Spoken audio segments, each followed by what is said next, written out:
Turabaramukije amahoro nizere ko mumerewe neza abafise ibibazo nabo nkuko namo mbivuga bifurije kwihangana kandi no koroherwa abarwayi canke bagwaje nabo nyene bagwaze bakira bakiza hama uno munsi ngarutse nongeye kuvuga nti mugira amahoro n'imigisha mu byo murimo byose hama rero tuongeye kuvuga uno munsi kubijanye no kubungabunga amagara yacu nkuko twamba tubivuga turifuza yuko umwe wese yobungabunga ubuzima bwiwe akabungabunga amagara yiwe atari amagara y'umubiri gusa uyu mubiri ugizwe n'inyama n'amaraso ahubwo tukabungabunga ubuzima bwo mu mutwe ubuzima bwo mu kibano ubuzima bwo mu byiyumviro ubuzima bwose ibintu byose twavuze ko ari bitandatu bigize umuntu tukabibungabunga umuntu akashobora kugira ubuzima bwiza n'amagara meza twamaze kwiga uburyo canke se inzira umuntu akoramo kugira ngo abungabunga ubuzima twaravuze ko byose hamwe ni inzira igihumbi kikaba ari igiharuro gihagarariye ibiharuro byinshi no kuvuga ni inzira nyinshi mu gihe zose ushoboye kuzikora zigana ku nzira nziza zigana ku byiza zikuganisha ku buzima bwiza no ku magara meza turabishima tukavuga ati ni byiza Imana ishimwe tumaze kwiga inzira 18 uno munsi tugira twiga inzira ya 19 ushobora gukora kugira ubungabunga amagara yawe mu Congereza kuko ari nibyo bitabo maze imisi nsoma bakoresha ngo ni self care strategies izo strategy rero nkuko babivuga ni inzira ucamwo inzira ya 19 uno munsi tugenda kubijanye n'amahera murabiza amahera arahera amahera ntakwiye kuduteranya ariko amahera kandi niyo atugize nca nibuka indirimbo bahora baririmba mu Rwanda yavuga ngo amafaranga yogatsindwa yokabyara niyadutunga niyaduteranya n'ibindi byinshi nk'ibyo ni kuvuga amahera amafaranga ni mabi aragatsindwa ariko kandi ni meza yokabyara niyadutunga atufitiye akamaro kaniniya ariko kandi niyaduteranya niyadutanya kuko ahantu henshi usanga abantu batana kubwo amahera abantu bagahemuka kubwo amahera ariko se twogira gute amahera turayakunda kuko nibwo buzima ikibi nkuko twabivuze ubushize no kuyakunda cyane ngo tuyarutishe ibindi byose hama rero uno munsi tuvuga ku mahera ni inzira imwe yo mu buryo bwo kubungabunga ubuzima bwawe ubuzima bwo mu mutwe ubuzima bwo mu byiyumviro no mu kibano iyo wayacunze neza ukayabanamo neza nabo muri kumwe mugira ubuzima bwiza kuko hari ibintu byinshi agufasha gusa mumenye neza ko amahera ntashaka kugura amagara ntibishoboka amahera ntashaka kugura ubuzima ahubwo amahera urayifashisha kugira ugire ubuzima bwiza niyo mpamvu inzira ya 19 ivuga ngo ukoresha ubwenge mu mahera koresha ubwenge mu gukoresha amafaranga menya ubwenge mu buryo ucunga amafaranga yawe menya uko uyakoresha ntagukoresha ahubwo wowe uyakoresha rero kugira amahera kugira amafaranga ukamenya kuyakoresha neza bifise akamaro kanini kuko bituma mubo mubana no mu kubayeho ushobora kugura ibyangombwa ukeneye kugira ugire ubuzima bwiza no kuvuga aragufasha kugura byankenegwa byo mu buzima mugabo rero ayo mahera iyo yaronse ari menshi ntushobore kuyakontorora neza ntushobora kuyacunga neza n'ubundi aragucika akagenda iyo yaronse ari menshi kandi ukayifatamo nabi niho usanga ugize ibigwara byinshi bikononera ubuzima iyo yaronse amahera naho nyine ntushobore kuyacunga neza mu buryo uyakoresha aragutanya nabo muri nkuko twari tuhejeje kubivuga niyo mpamvu tugira ngo twige mu nyigishe namwe mbigishe ukuntu dushobora gucunga aya mahera yacu tukayabanamo neza bikatugirira akamaro hano bavuga ngo hariho igihe ubona byakunaniye gucunga amahera yawe neza igihe ubona bikugora kuyakoresha neza uko bikwiye canke se igihe ubona amahera ari kukubera intandaro yo kwankana no kubana nawe n'abagenzi bawe utegezwa kuja kuwo mita umukansela umuntu financial counselor ni bajya abantu bashaka kukugira inama y'uburyo ushobora gucunga amahera yawe bikakubera byiza canke se akaguma duga yiyongera munzi ufa kubikora mu nzira nziza nibyo twavuze mwibuke ibyo dukora byose tubikora mu nzira nziza mu ntumbero nziza yo kugira amagara meza no kubaheza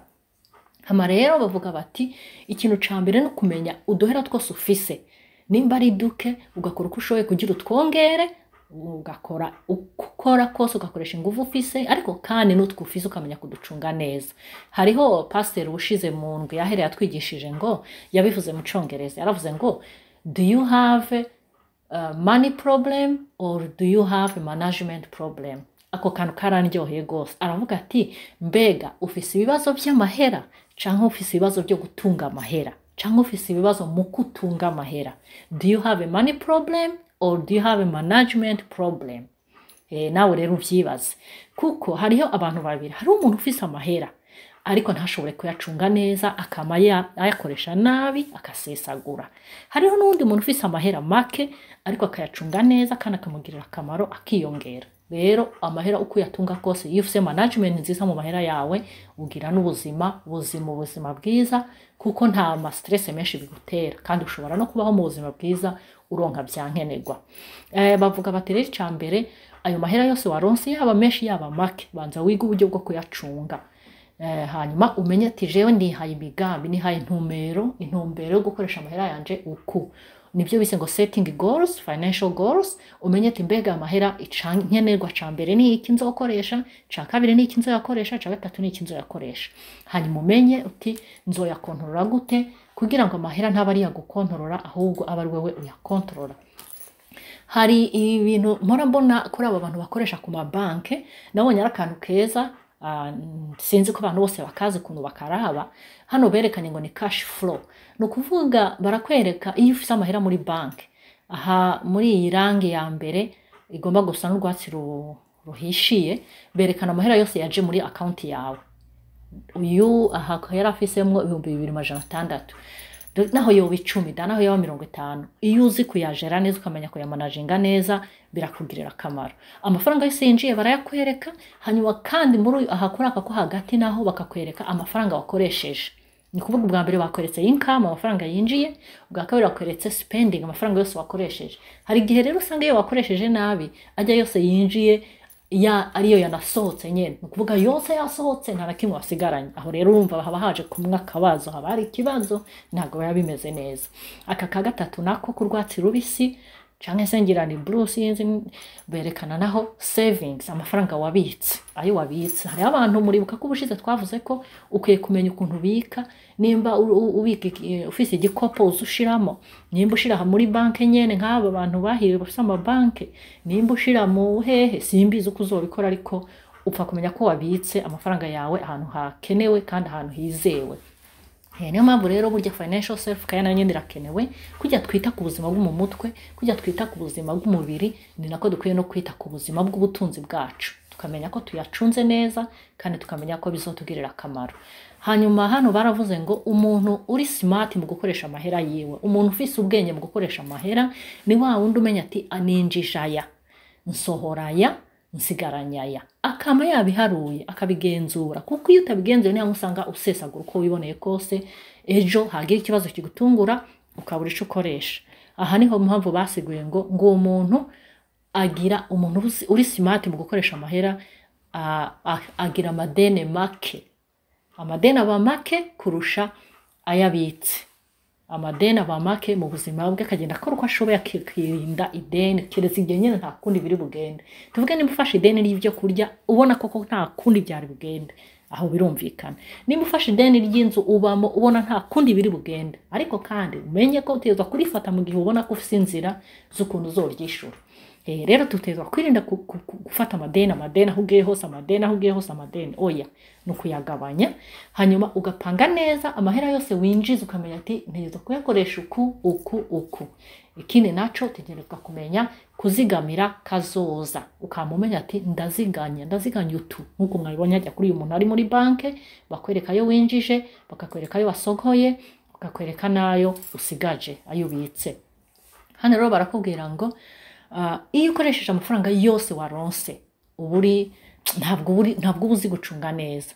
Iyo ukoresheje amafaranga nabi, ukaguma usuma ibintu, ugura impuzu, ugura ibirato, akubonye kose nako utarukeneye. Kubera ko batwigishije ko hariho ibintu burya tugura biri ubwoko bubiri, hari ibyo twifuza, hari n'ibyo dukeneye. Usanga rero inshuro nyinshi nk'abana b'abantu usanga tugura ibyo twifuza gusa, ngo nshaka iki ukabura kiguze, nshaka iki ukabura kiguze, kubera uri guhendwa n'utwo duhera ufise mu mufuko. Ariko iyo wabaye smart, iyo wagize ubwenge, ntabwo ugura ibyo wifuza, ahubwo ugura ibyo ukeneye, ibyo ubuzima bwawe koko bukeneye. Aha baravuga rero ngo ntuzigere ukoresha amahera arenza ayo winjiza, kuko bikubuza kwizigamira. Iyo winjije amahera yose, nimba tuvuga hembwa buri kwezi, canke kuri bandi bahembwa indwi zibiri, kora uko ushoboye, amahera yose wahembwe ntuyasohore yose. Kora uko ushoboye, uziganye umenye kuziganya aho uyu muntu yariko araharura bakandika hari n'abakoresha urupapuro bakandika bagakora ibiharuro udashoboye gukoresha ibiharuro naho ku rupapuro koresha mu mutwe iyaranje ukoreshe mu mutwe umenye yo winjije umenye yo zosohora n'ikizoyasohora pana gupfa gusohora gusa ngo nuko wahembwe piu oya umenye yazosohoka umenye n'ayazosigara mu mufuko guteganyiriza ikizoza hanyuma aha naho bavuze ngo uko usohora kose ibyo upanga byose umenye no gupangira ibintu byo kunezererwa nabyo nyine birakenewe kuko ubuzima bwacu dukeneye kuja hamwe n'abandi gusohoka mu kubonana n'abandi turakenewe utuntu twiza nk'ubu nk'abantu bari mu bihugu biteye imbere usanga bavuga ngo bagiye mu holiday ni kuvuga bagiye kuruhuka mu mutwe nabyo nyine birakenewe kandi biragusaba amahera mu gihe gusa utegerezwa kwirinda ntuje ahantu hazimbye cyane ukareba hagereranye hahwanye n'ubushobozi bwawe ufise kandi ikindi naco utegerezwa kuba warabiziganyirije ntuve kubona ubundi ngo yagiye muri holiday ngo muri vacances ngo nawe uruduke ngo wari ufise uduhumbi tubiri gusa ngo uhite utako ngo nawe uragiye oya banze wicare hasi ukora ibiharuro kuko na Bibiliya bivuga ngo mbega ninde yokora umushinga atabanje kwicara ngo arabo ubutunzi afise yuko buzokarana n'uwo mushinga ngo mbega ninde yopanga kubaka inzu atabanje kwicara ngo arebe amahera azoyubaka ahazoyakura natwe rero dukwiye kugira ubwenge mu buryo dukoresha amafaranga ariko ukora uko ushoboye uteganirize n'ibintu bizokunezereza nabyo nyine uko birakenewe mu Cyongereza nibyo bavuze ngo save for some fun utuntu two muri holiday utuntu two kuja ahantu hamwe n'abandi nawe ukagura akantu karyoshe ikibi gusa no kubikora imisi yose hama rero hano hari ikindi bavuze yindi strategy bavuze bundi buryo bavuze abantu bize ibiharuro bize ibyo gucunga mari byo gucunga imitungo bavuze ngo dukoresha itegeko baryise ngo ni 50 30 and 20 rule ni itegeko ryo gukoresha 50 30 na 20 reka dusome twumva uko bavuga ngo ukoreshe 50% mu byo ukeneye koko 50 ni mvuga amafaranga winjije waronse kuramo 50% nimba winjije 100 kimwe ca kabiri cayo 50 uyakoreshe mu byo ukeneye koko mu bintu byankenerwa kabisa ngo hanyuma ufate 30% asigaye ngo uyakoreshe mu byo wifuza mu byo ubona ati ibyo byose akanari nkeneye kugakoresha ndumva kankaronse byo mbera byiza ngo hanyuma 20% uyashire mu bubiko muri cya gikopo tubikamo canke muri ya konte ahantu hariho hose uyu n'umuntu w'umucunga mari yabivuze ubwo abashaka kubyigaho cyane bozojya kubisoma canke gushakora ubundi bushakashatsi bakamenya neza ariko duharuriye ku madolari 100 winjije canke ku mafaranga y'amarundi 100 canke ku madolari ku mafaranga 1000 winjije amafaranga yari yo yose wo bukoresha fatamwe 50% uyakoreshe uyapange ko nzoyakoresha mu byo nkeneye kurya kuriha inzu kugira gute hanyuma 30% uzayakoresha mu bintu byose ubona wifuza kugura ubona ko ariko bikenewe naho nyene apana gupfa kugura aho byo gusa uko wishakiye hanyuma 20% uyabike ko ushoboye uyabike ariko naho nyene dutezwa kongeraho muri arya 30% utezwa no kumenya gutanga kumenya gufasha abagowe muri ko intumbero yacu nanone ni ugufasha mu buryo bwo gushimira Imana tugafasha abagowe tugatanga ku rusengero abasenga tugafasha n'abantu bona nyine bakenewe ibyo byose tezwa kwamo wabiharuye mu mipango harura mu byo upanga hama rero kugira ngo dukore ibyo byose rero tuzoba tumeze neza tuzoba dukoresheje ubutunzi bwacu neza kandi dukoresheje ubwenge mu gukoresha ubutunzi bwacu ari byo bizoturinda stress bizoturinda ingorane zo mu mutwe kwama duhangayitse kuko nimba wihembwa amafaranga yose ukayakoresha yose rimwe ntugire na dukubika ejo hazaza iminsi mibi niyo ba mu Cyongereza bise ngo ni rainy days iminsi mibi niyaza uzoba ufite utuntu wiziganirije ni ukuvuga kugira ucunge neza ubuzima bwawe utegwa no gucunga ubutunzi bwawe ukamenya aho ubutunzi bwawe bwinjira buva ukamenya naho busohokera ukamenya uko bugenda n'icyo bugiye gukora ukashira mu ubwenge ntupfe guhuruduka gusa gukora ibintu byose ubiboneye uko ushaka hanyuma ukirinda amadeni ukirinda gufata amadeni umwanya wari wo wose hama rero iyo ukomeza ubika rero no munsi ukabika 10% canke 20% mu kundi kwezi canke mu mezi nk'abiri 3 kongera ukabika yani 20% ku mwaka uzafusanga wabitse wagize aho ubika amafaranga menshi kuko bigenda bikura nyene umufuko ugenda ukura kandi nawe bizokunezereza igihe uzogera igihe ukayakoresha ikintu gikenewe ikintu cankenerwa kinini ukagira umugambi munini kubera ko wahereye kuri gato ukageza ku kanini nukuvuga rero dukoresha ubwenge mu buryo dukoresha amafaranga uhere kuri make ufise ugenda uduza ibikorwa byawe ugenda uduza imigambi ugenda uduza utera imbere utera uje imbere ntutera usubira inyuma niho rero uca usanga hariho umuntu nanone nk'uko twavuze azi yize ibintu byo kubika by'ubutunzi, yaravuze ngo gerageza uburyo ushobora kubika amahera akwiye mu bubiko bwawe. Yatanze akarorero yavuze ngo iyo ukoresha amahera, mu gihe ukoresheje amahera yose ufise ubaye nk'ikijuju, ubaye ikijuju kuko ntiwakoze neza, ntiwakoresheje ubwenge. Aravuga ati uzoharura ibintu utunze mu nzu. Atanga akarorero ati uzoharura amahera ufise mu mpuzu ufise, aho ubika impuzu zawe, nimba uyabika mu ivarisi, nimba uyabika mu imare, nimba uyabika hehe. Aravuga ati iyo uharuye ibintu byose utunze mu nzu yawe ugasanga agaciro kavyo karuta amahera ufise muri banke, ngo ububaye ikijuju. Nukuvuga waguze ibintu byinshi birenze ibyo wiziganirije. Si byiza rero. Mukora uko mushoboye mwiziganirize, ntimugura ibintu byose mu mafaranga yose ngo muterere ko mugura gusa ibintu murunda. Oya, shiramo ubwenge, gira ubwenge mu byo ukora, gira ubwenge mu gukoresha amahera yawe, gira ubwenge umenye kuziganiriza iminsi mibiri imbere, kuko akabando k'iminsi bagaca hakiri kare. Dukoresha ubwenge rero mu mahera, tumenye kwiziganiriza, guteganiriza kazoza, no tuzogira ubuzima buzima, ubuzima bufise intumbero kandi ubuzima bwiza nkuko tubyifuza. Ndabyimwifurije umwe wese ari ngaha byumvirije, kugira ngo tugerageze twese tugire ubuzima bwiza. Murakoze cyane, mugire amahoro.